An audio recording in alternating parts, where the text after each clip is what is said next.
수요일 저녁 말씀 듣고 기도하는 자리 가운데 나오신 여러분 모두를 주님의 이름으로 환영하고 축복합니다. 우리 앞뒤 좌우에 있는 분들과 이렇게 인사하고 축복했으면 좋겠습니다.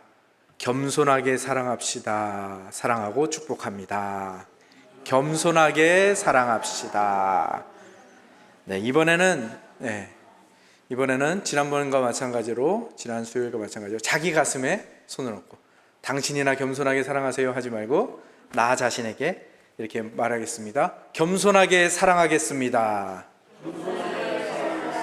아멘. 감사합니다. 레위기 강해 중에서 이 사랑의 5대 제사를 함께 나누고 있습니다. 오늘은 지난번에 다룬 번제에 이어서 소제라는 제사에 대해서 함께 나누려고 합니다. 레위기의 5대 제사는 제가 사랑의 본질을 하나씩 설명하는 것이라고 지난주에 말씀을 드렸죠.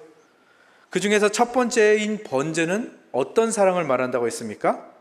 온전한 사랑, 100% 전부를 주는 사랑. 그래서 현실에서 치열하게, 그러면서도 단순하게, 그러면서도 책임을 지는 사랑이라고 했죠. 그것이 사랑의 첫 번째 본질입니다. 전부를 다 주고 책임지는 사랑. 그래서 모든 제사의 기본이 되는 것이죠. 그런데 이 소제라는 이 제사는 그 기본에 사랑의 본질 하나를 더하고 있습니다. 그것이 무엇인가? 바로 오늘 말씀 제목에 나와 있듯이 겸손입니다. 겸손. 사실 사랑의 본질은 하나의 모습입니다. 사랑이라는 말로 표현할 수 있는 하나의 모습인데, 우리가 그 사랑을 알아가고 배워가야 되니까 그거를 우리가 이렇게 나누어서 생각해 보는 것이지, 원래는 다 하나라는 사실을 염두에 두시고 말씀을 들으시면 좋겠습니다. 그래서 앞에서 나눈 번제와 소제에서 겹치는 부분이 분명히 있고요, 또 소제와 뒤에 나오는 제사들 중에서도 겹치는 부분이 있다는 것. 왜냐? 원래 사랑이라는 하나의 모습이기 때문에 그것을 기억하시면 좋겠습니다. 하나님의 속성도 마찬가지입니다. 하나님의 속성이 여러 가지가 아니라 사실은 하나죠. 하나님이시라는 이 하나인데, 스스로 있는 자라는 하나인데, 그것을 우리에게 보여주신 방식에 따라서 우리가 감각하고 느끼는, 그리고 경험한 것에 따라서 이렇게 나누어서 생각하다 보니까 여러 가지 속성이 있는 것처럼 보이지만 사실은 그것도 하나다라는 것. 이것이 하나님의 신비함이죠. 단순한 것 뭐였습니까? 번제의 특징이었죠. 단순하게 전부를 드리는 것. 그것과 겸손한 것도 사실은 같은 것이면서 또 다르기도 하면서 서로를 보완해 주기도 하는 그런 것이죠.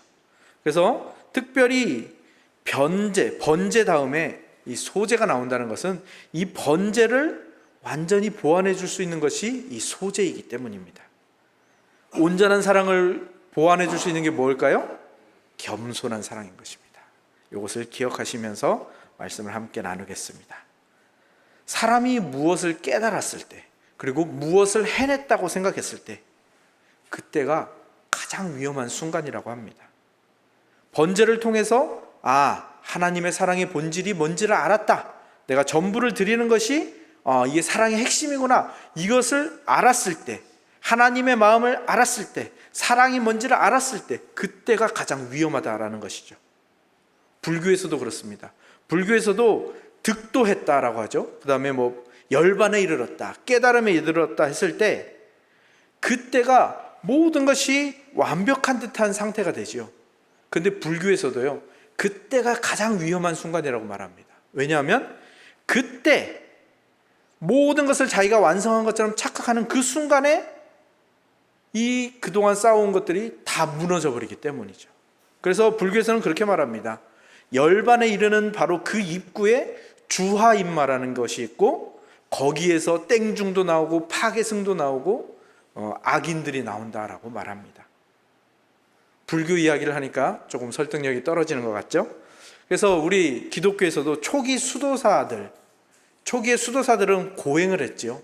고행을 많이 했습니다. 그래서 막 사막에 가기도 하고 오지에 가기도 하고, 어떤 사람은 기둥위에서 평생을 지낸 사람도 있었죠. 기둥성자라고 불리는 사람도 있었는데, 이 사람들이 이 고행을 통해서 이 고난을 극도로 당하면서 신비한 체험을 많이 했습니다. 그것이 옳다는 것은 아니지만 초기에는 그러한 것들을 통해서라도 하나님을 만나고 싶었기 때문에 그런 일들을 많이 했던 것이죠. 그리고 이 고난이 극에 달할 때 신비한 체험들을 이 성자들이 많이 했다고 하죠. 근데 그 순간이 가장 위험한 순간이라는 것이죠. 그 성자가 어떤 신비한 체험을 했을 때 그때 마귀가 찾아와서 속삭인다고 합니다. 야, 너 정말 대단하다. 자, 이제 빨리 사람들에게 가서 너의 그 신비한 그 체험을 선포해라. 그리고 무지하고 무식한 저 사람들을 깨우칠 사람이 너밖에 없다는 것을 기억해라 라고 이 사람을 시험하는 것이죠. 그래서 잘못 들으면, 어떻게 들으면 열심히 사역하라고 독려하는 것 같지만 뭐 하라는 겁니까? 교만하라는 거죠. 교만. 그 깨달음을 가지고 다른 사람들의 위에서 내려다보면서 인정과 박수를 받으면서 그 사람들을 억누르고 그 사람들을 지배하라는 그런 달콤한 유혹이죠. 너는, 나는 진리를 깨우친 성자고 이 모든 사람들은 무지몽매한 어리석은 백성이다. 이 교만을 부추기는 것이죠. 무언가를 경험하고 무언가를 깨닫고 무언가를 이해했다면 거기서 시작하는 겁니다. 우리가 신앙에서도 어떤 정도의 것들을 이뤘다면 거기가 시작이라는 것을 우리는 분명히 알아야 됩니다. 그게 전부가 아니라는 것을 우리가 알아야 됩니다. 그래서 그 상황에서 우리가 뭘 해야 되느냐? 겸손해야 됩니다. 그래서 번제 다음에 소제라는 겸손의 제사가 등장하는 것이죠. 온전한 사랑을 하기 위해서는 전부를 드리는 것도 중요하지만 반드시 뭐가 필요하다고요? 겸손이 필요하다는 겁니다. 그런데 어떻습니까? 이 세상에서, 그리고 믿지 않는 사람들 사회에서, 이 사회에서 겸손이라는 것을 가치로 잘 인정을 안 해주죠. 그리고 겸손이라는 것이 우리가 생각하기에는 굉장히 쉬운 것처럼 느껴지지만 실제로 해보면 겸손만큼 힘든 것이 없습니다. 겸손이라는 게 참 힘듭니다. 왜냐하면 사람들이 본능적으로 추구하는 것들이 다 겸손의 반대쪽에 있거든요. 성공, 명예, 많이 가지는 거, 인정받는 거, 인기 있는 거, 이 모든 게 다 겸손의 반대편에 서 있거든요. 그런데 사실은 반대편에 서 있는 것처럼 보이는 것 뿐입니다. 사실 겸손이 없다면요, 이 모든 것이 유지가 안 된다는 것을 우리는 너무 많이 보았죠. 최근에 뉴스에서 가장 많이 나온 뉴스 중에 하나가 뭐냐면 그 로또 1등 당첨됐는데 망한 사람들 이야기가 계속 나옵니다. 무언가를 많이 가졌을 때 겸손하지 않으면 그것을 유지할 수가 없는 것입니다. 겸손이 없으면 모든 것이 실패하는데 많은 사람들이 여기서 실패하고요, 많은 신자들이 여기에서 실패한다는 사실입니다. 최고의 자리나 어떤 절정에 이르렀을 때 이것을 유지하거나 더 발전하려면 반드시 겸손이라는 게 필요한 것이죠. 겸손이 없으면 반드시 실패합니다. 한때 큰 회사들, 아주 유망한 회사들, 그런 기업들이 몰락하는 첫 번째 이유도 겸손을 잃었기 때문입니다. 그래서 어떤 문제가 생겼을 때 우리 회사 정도면 그 문제는 그냥 자연적으로 처리가 될 거야 라고 생각하는 순간 그 문제가 생각지도 못한 연쇄작용을 일으켜서 망한 회사들이 많다는 것. 짐 콜린스라는 사람이 거기에 대한 책을 쓰기도 했었죠. 많은 경영학자들이 분석하는 것이 바로 그것입니다. 유망했던 기업, 전망이 아주 좋았던 기업들이 몰락하는 이유의 대부분이 겸손을 잃었기 때문이다. 우리 신앙에 있어서는 더더욱 그러하지 않을까요? 하나님의 진리를 배워가고 지식과 신앙의 연륜이 쌓이고 경험이 쌓이고 신앙의 연수가 쌓이면 쌓일수록 무엇이 필요할까요? 겸손이 필요합니다. 겸손이 없으면 어떻게 될까요?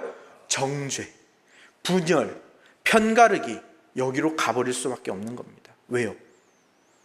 겸손이 없으면 저 사람을 쳐내야 내가 산다고 생각하거든요.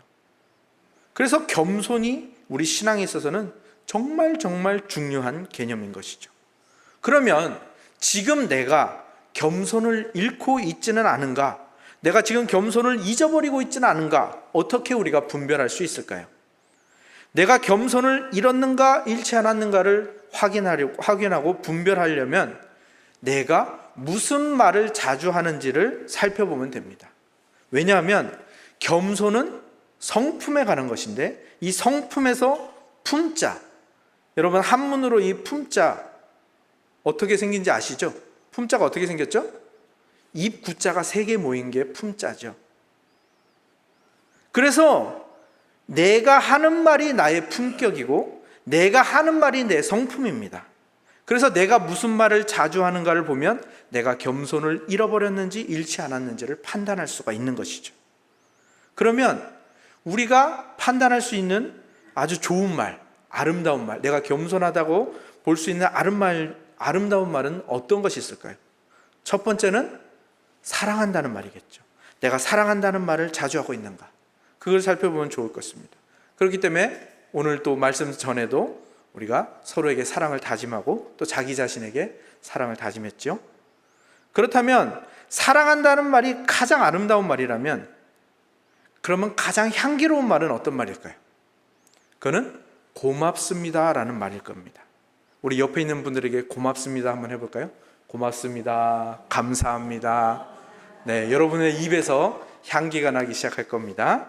네, 우리가 가장 할 수 있는 가장 향기로운 말은 고맙습니다 라는 겁니다. 그러면 오늘 본문 또 오늘 말씀 제목에 맞게 이 세상에서 가장 겸손한 말은 뭘까요? 유추할 수 있겠죠? 네, 사랑합니다 나왔고 고맙습니다 나왔으면 하나 남았죠. 뭐가 남았죠? 미안합니다. 시 한 편을 제가 읽어드릴게요. 아내의 버릇이라는 시고요, 곽진구라는 시인이 쓴 시입니다. 아내의 말끝에는 미안해요 라는 말이 항상 붙어 다닌다. 언제 어떻게 해서 이 말버릇이 우리의 고단한 삶 속에 파고 들어와 제1향의 노릇을 해왔는지 그건 잘 기억되지 않으나, 아내의 이 말에 감추어둔 뜻은 100% 순도를 가진 사랑으로 시집 올 때부터 베개 속에 넣어두고 조금씩 꺼내어서 쓰고 있었다. 굉장히 아름다운 시죠. 오늘 말씀의 내용과도 일맥상통하는 그런 시인 것 같습니다. 이 세상에서 최고로 겸손한 말이 뭐라고요? 미안합니다 라는 말입니다. 사실 미안합니다 라는 말은 가장 하기 힘든 말입니다. 사실 최고로 용기가 있어야 되고요, 진정으로 겸손한 사람만이 할 수 있는 게 미안합니다 라는 말이죠. 그래서 이 말을 제가 여러분들에게 하고 있으면서도 굉장히 죄송스러운 것은, 제가 바로 여기 있는 이 사람이 미안합니다 라는 말을 제일 못하는 사람입니다. 제가 아내와 결혼 초반에 그리고 결혼하면서도 싸웠던 이유 중에 하나가, 가장 큰 이유가 제가 미안하다는 말을 안 해서였고요. 요즘에 저희 아내가 저를 막 지적하는 것 중에 하나도, 제가 아내한테도 못하는데 더 못하는 게 저희 아이들한테 미안하다는 말을 제가 못하더라고요. 제가 어렸을 때 상처도 있고 그러지만 아무튼 제가 아이들한테 미안하다는 말을 잘 못하더라고요. 그래서 요즘 좀 노력을 하고 있습니다. 저희 아내는 잘 못 느낄 수도 있겠지만 좀 노력을 하고 있습니다. 특히 아이들에게 미안하다, 그리고 제가 어떤 우위에 서서 말하는 게 아니라 조금 나를 낮추어서 이 아이에게 우위에 서서 힘으로 말하는 게 아니라 조금 설명하고 이렇게 말하려고 노력을 하는데, 물론 잘 되지는 않지만 좀 시도를 하고 있습니다.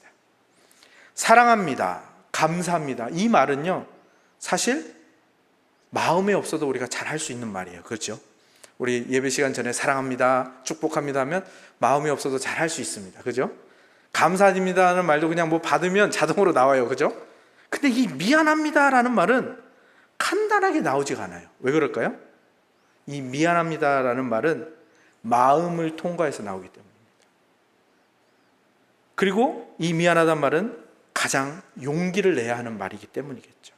그런데 그렇기 때문에 이 미안합니다 라는 말은 모두의 마음을 녹일 수 있는 말인 것입니다. 그래서 우리가 이 3가지 말로 우리 옆 사람에게 다시 한번 축복해 보겠습니다. 어떻게 축복할까요? 미안합니다, 사랑합니다, 고맙습니다. 우리 옆 사람에게 한번 해볼까요? 미안합니다, 고맙습니다, 사랑합니다. 네, 이거 연습하셔야 됩니다. 이 세 가지 말만 잘해도 성도의 품격이 막 올라가고요, 가정이 살아나고 우리 공동체가 단단해지게 되는 것입니다. 그렇다면 이 겸손을 뜻하는 말이 무엇인지 알았는데, 그렇다면 이 겸손이 어떻게 하면 우리 안에서 나올 수가 있을까요? 어떻게 하면 우리 안에서 이 겸손이 발전해 나갈 수 있을까요? 바로 오늘 읽으신 본문의 소재의 재물을 보면 우리가 겸손을 어떻게 발전시킬 수 있는지를 알려줍니다. 소재의 재물이 공통적으로 뭡니까? 곡식이죠. 특별히 곡식의 가루입니다. 그죠? 곡식의 가루, 가루로 만든 무교병, 곡식을 볶은 것, 또 곡식을 기름과 섞은 것, 유향과 섞은 것, 이런 것들이 계속 나오죠. 곡식은 우리에게 많은 것을 시사해 줍니다. 곡식은 어떻게 거둬지는 겁니까? 봄에 씨를 뿌려서 1년 농사를 지어서, 그죠? 추수를 해야 이 곡식이 드디어 생깁니다. 근데 그것으로 끝이 아니죠. 이 추수 이후에도 많은 작업들을 거쳐야 합니다. 그죠? 나다를 털어야 되고요, 쭉정이를 골라내야 되고요, 껍질을 벗겨야 되고요, 그리고 그것을 사용하려면 어떻게 됩니까?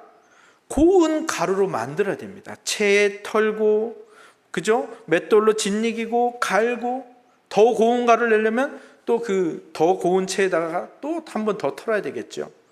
그렇게 해야 비로소 고운 가루가 완성이 되는 겁니다. 소재의 재물이 완성이 되는 것이죠. 이것이 바로 우리 안에서 겸손이 만들어지는 과정을 말해주고 있는 것입니다. 우리 안에 심겨진 하나님의 말씀이 우리의 성품으로 길러져서 열매를 맺어야 되는데요, 그 고된 과정을 거쳐서 열매를 맺은 후에도 여전히 남아있는 것들이 있습니다. 그죠? 뭐가 남아있죠? 거짓의 쭉정이들이 남아있고요, 교만의 껍질들이 남아있고요, 그리고도 여전히 남아있는 우리의 자존심, 우리의 욕심, 이거를 하나님의 손길이라는 이 맷돌에 짓이기고 갈아내야, 그리고 그 후에도 여전히 남아있는 불평과 원망을 이 성령님의 체에 걸러내야만 비로소 소재의 재물인 이 겸손이 만들어지게 되는 것입니다. 그러니까 오늘 우리에게 하나님이 어떤 좌절할 만한 상황을 주시거나 어떻게 힘든 고난을 우리에게 주실 때 거기에서 우리는 절대로 좌절해서는 안 됩니다. 왜 그렇죠? 그 모든 것들은 다 뭘 하기 위해서 하나님이 우리에게 주신 걸까요? 우리 안에 겸손을 만들어가기 위해서 주신 것들이기 때문입니다. 이 사실을 믿으시는 것이 중요합니다. 어떤 사람이 여러분을 실망시키고 화나게 만듭니까? 마음을 아프게 합니까? 그것은 하나님이 지금 여러분을 겸손의 사람으로 만들어가는 과정인 것입니다. 하나님의 맷돌과 채 속에서 순전하게 되어져 가는 것입니다. 온전하게 되어져 가는 것이죠. 용서하지 못할 상황이 생깁니까? 자존심이 상하는 일들을 맞닥뜨리십니까? 하나님이 나를 너무 사랑하시는구나 라고 감사하셔야 되는 것입니다. 그리고 하나님께서 그 모든 것을 우리에게 베푸시고 우리에게 이 겸손을 요구하시는 것을 결코 부당하게 생각하지 마십시오. 왜 하필 하나님 나에게만 이 겸손할 기회를 주십니까? 왜 하나님 하필 나에게만 왜 이런 화나는 상황, 이 자존심 상하는 일을 왜 나에게만 주십니까? 부당하게 생각하지 마시기 바랍니다. 왜요? 하나님께서는 이미 몸소 그 모든 것을 겪으시고 행하시고 그 안에서 친히 겸손의 열매를 맺으셨기 때문입니다. 그리고 그것이 너무나도 좋고 소중하다는 것을 우리도 알고 누리게 하시기 위해서 우리에게 요구하시는 것이죠. 사실 하나님은 예수 그리스도가 이 성육신 하심으로 말미암아 그 일을 몸소 당하지 않으시고 몸소 그 일을 행하지 않으셨더라도 이미 모든 것을 아시고 이미 모든 것을 이루셨고, 사실 하나님은 겸손 그 자체이시죠. 왜냐하면 하나님은 이 사랑의 본질을 다 가지신 분이니까요. 그럼에도 불구하고 하나님께서는 친히 당신의 몸을 굽히셔서 낮아지셔서 이 겸손의 모습을 우리에게 보여주시는 것입니다. 그게 바로 예수 그리스도의 성육신이고 예수 그리스도의 순환인 것입니다. 그분은 우리가 당하고 있는 것 그 이상의 고난과 좌절과 연단의 과정을 거치셨습니다. 창조주이신 하나님이 피조물인 사람에게 고난을 받으시는 것, 그것 이상의 겸손의 과정이 있을까요? 그 안에서, 그럼에도 불구하고 그 안에서 예수 그리스도는 한 번도 원망하지 않으시면서 그 안에서 온전히 하나님 아버지께 또 겸손함으로 순종하십니다. 아버지, 내 뜻대로 하지 마시고 아버지의 뜻대로 하시옵소서. 그 안에서 최고의 열매를 만들어내셨죠. 그리고 그분의 그 겸손 속에서 우리가 새 생명을 얻었습니다. 그리고 그분이 이루신 겸손 때문에 우리가 회복된 것이죠. 그가 찔리심으로, 그가 상하심으로, 그가 겸손을 이루심으로 우리가 회복되었다라는 사실을 기억해야 할 것입니다.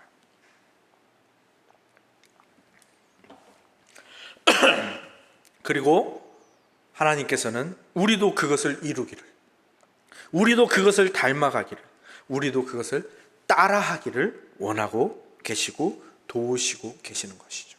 바로 소재의 제물이 우리에게 알려주는 바입니다. 그러면 이제 우리는 소재를 안 드리잖아요. 그럼 우리에게는 그것을 배우고 확신하게 하는 그것이 남아있지 않은데 어떻게 이 겸손을 배울 수 있는가? 그래서 예수님께서는 우리가 이 제사가 없는 신약 시대에도 이것을 잊지 않도록 성찬식을 친히 제정해 주신 겁니다. 우리가 성찬을 통해서 뭘 나누죠? 빵을 나눕니다.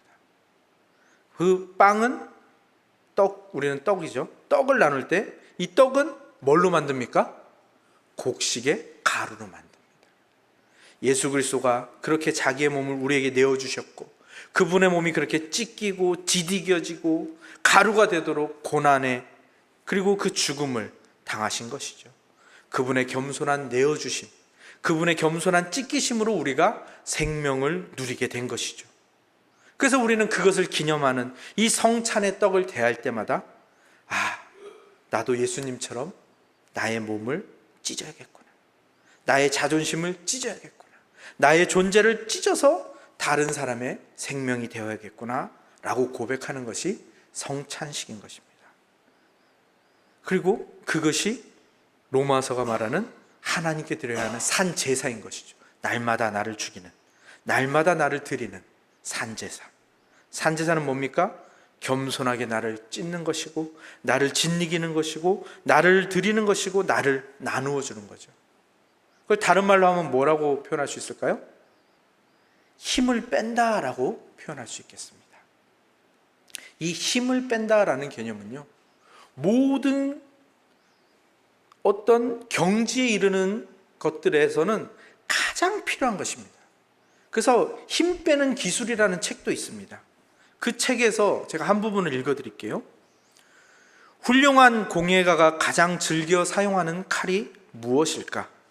바로 날이 무뎌져 잘 들지 않는 칼이다. 너무 잘 드는 칼은 오히려 걸작을 만드는 데 방해가 된다고 생각하기 때문이다. 중략. 우키요의 화가들이 자주 사용하던 화법 중에 한색 빼기라는 것이 있다. 마지막 한 가지 색만 더해주면 완성될 작품에 일부러 색을 더하지 않고 붓을 내려놓는 기법이다. 이 기법으로 그림은 더욱 빛을 발하게 된다. 중략. 예로부터 밀어붙이기보다 물러서기를, 더하기보다 빼는 아름다움을 미학이라고 생각해 왔다. 그렇습니다. 예술에서도요, 이 힘을 빼는 것, 그리고 물러서는 것, 이것이 훨씬 더 좋은 작품을 만들어낸다는 것이죠. 스포츠도 마찬가지입니다. 초보 권투 선수들이 가장 실수하는 것이 뭐냐면 이미 주먹을 여기서 뻗기도 전에 여기서부터 힘주고 있는 겁니다. 그러면 다 압니다. 고수들은 몸에 힘을 빼고 있다가 주먹이 나간 다음에 그 타점에서 힘을 줘버리는 것이죠.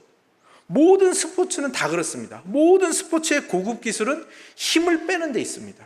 제가 좋아하는 야구도 그렇고요. 모든 스포츠가 힘을 빼는 데 있습니다. 제가 배드민턴 하다가 여기 다쳐가지고 지금도 아직도 회복이 안 됐는데 그 이유가 뭡니까? 힘을 빼야 될 때 못 빼서 그렇습니다. 그림도 마찬가지죠. 여분의 색이나 선을 덜어낸 넉넉함, 특히 우리 한국화에 많이 나타나 있죠. 여백, 간격, 그런 것들이 그 작품을 더욱 빛나게 만드는 것입니다. 이것은 외교에도 마찬가지인 것 같습니다. 돌아오는 20일, 21일에 시진핑이 북한을 방문한다고 하죠. 아마 미국과 북한의 이 정상회담을 위한 과정들인 것 같습니다. 또 그 이후에 G20 회의에서 중국의 정상인 시진핑과 또 한국의 문재인 대통령이 만난다고 하죠. 또 미국의 트럼프 대통령이 문재인 대통령 만나러 한국에 온다고 하죠. 아마 저번에 남북 정상회담 있었는데 아마 그 남북 정상이 만나는 일도 있을 것이라고 예상을 하고 있습니다. 그래서 모든 것이 다 어디에 맞춰져 있는 거죠? 북한과 미국의 정상회담이 제대로 이루어져서 잘 성사돼서 평화의 선언이 되기를 모두가 바라고 있는 것이죠. 예전에는 그렇지 않았습니다. 예전에는 북한이 힘으로만 밀어붙였고 우리나라는 방관하고만 있었고 미국도 힘으로, 그래서 막 그런 일들만 계속 있었는데 지금은 그때 상상할 수 없었던 일들이 일어나지 않습니까? 그 중심에 이 문재인 대통령의 이 겸손한 외교가 거기에 존재하고 있죠. 겸손하게 한 발 물러서서 또 자신은 중개자 역할 정도 하면서 트럼프를 빛나게 해주고 김정은을 빛나게 해주고 또 시진핑을 빛나게 해주면서 그렇게 힘 빼는 기술로 이 회담을 성사시켰고 또 앞으로도 성사시키게 될 것이라고 기대를 하고 있습니다. 그래서 우리 이 한반도에 역사의 길이 남을 이 평화적 선언이 있기를 기대하고 또 기도하고 있는 중인데요. 이 모든 일의 바탕에도 겸손이 깔려 있다는 사실 우리가 기억했으면 좋겠습니다. 그리고 그렇게 한 사람의 겸손함으로 말미암아 우리와 우리 자손들이 그 열매를 먹게 된다는 사실, 얼마나 놀라운 일들이 벌어지게 될지 참으로 기대가 됩니다. 교만이라는 것은요, 크고 강한 힘입니다. 하지만 사람을 살리지는 못하죠. 겸손은요, 굉장히 작고 연약한 모습으로 서 있습니다. 그러나 사람을 살리는 강력한 힘을 가지고 있는 것이 겸손입니다. 회복과 평화와 평강과 생명을 담을 수 있는 그릇이 바로 겸손입니다. 오늘 본문에 보시면 소재물에 넣지 말아야 될 것과 넣어야 될 것이 나오죠. 넣지 말아야 될 것은 무엇입니까? 누룩과 꿀입니다. 넣어야 되는 건 뭡니까? 소금과 유향과 기름이죠. 꿀과 누룩은 뭘 상징할까요? 쾌락을 상징합니다. 꿀은 쾌락을 상징하고요. 누룩은 낡은 것을 상징합니다. 이건 빼야 됩니다. 왜요? 쾌락, 낡은 것. 이건 다 뭘 상징하죠? 교만으로 가는 것들이거든요.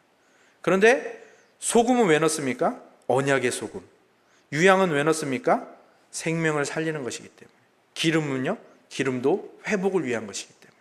그러니까 이 회복과 평강과 생명을 상징하는 것들은 넣어야 되는 것이죠. 근데 이것들은 보면 겸손한 자만이 가질 수 있고 겸손한 자만이 나누어 줄 수 있는 것입니다. 회복과 평강과 생명. 하나님이 이 소재를 통하여 사랑의 두 번째 본질인 겸손을 알려주시는 이유가 바로 여기에 있습니다. 우리가 어떤 자라는 겁니까? 먼저 겸손을 배워서 모든 이들에게 회복과 평강과 생명을 나누어주는 자들이 되어야 한다는 것입니다. 그게 하나님 나라의 백성의 본질이라는 것이죠. 여러분, 하나님을 사랑하십니까? 아멘. 그러면 먼저 뭘 연습해야 될까요? 겸손을 연습해야 됩니다. 겸손을 연습하는 건 뭡니까? 힘을 빼는 거고요. 자존심을 굽히는 거고요. 나를 죽이는 것입니다. 그러면 전에 경험하지 못한 놀라운 일들이 여러분을 통해서 일어나게 될 것이고, 여러분이 그 겸손의 열매를 맺음으로 말미암아 그것들을 우리 공동체와 우리 다음 세대들이 그것을 풍성하게 누리는 것들을 보게 될 것입니다. 소재같이 겸손한 사랑, 그것이 저와 여러분의 현실이 되기를 주님의 이름으로 축복합니다. 아멘.